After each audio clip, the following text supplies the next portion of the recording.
Donc là où c'est intéressant, c'est la régularité. Donc, encore une fois, trouver quelque chose que t'aimes, aimer le faire bien évidemment, mais être régulier. Si tu t'entraînes une fois tous les 15 000 ans, ça n'a aucun intérêt. Vaut mieux s'entraîner 10 minutes, 15 minutes, 20 minutes tous les jours. Avoir de la régularité, la fréquence est beaucoup plus intéressante que le volume. Donc trouver quelque chose que tu aimes et bien évidemment avoir un côté régulier, une discipline, un petit peu comme tous les plus grands athlètes.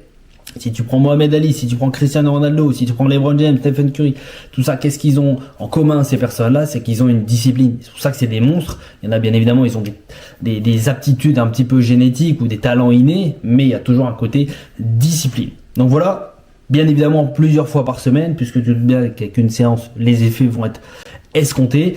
Et continuer à bouger. Encore plus quand on est en position assise sur le travail de bureau, expert comptable, tout ce qui est lié à la finance, ce qu'on appelle avoir des pauses actives. Donc c'est un petit peu mes maîtres mots. Si jamais tu veux perdre du poids de manière rapide, normalement notamment ce qu'on appelle le NEAT, le fait de marcher au minimum, grand minimum 7000 pas par jour pour pouvoir brûler des calories de manière intelligente. Ajouter un sport où t'aimes, bien évidemment, avoir cette régularité qui est hyper intéressante pour le cerveau, pour toi, pour s'évader bien évidemment en dehors du travail, de la société et pour continuer à brûler des calories de manière intelligente.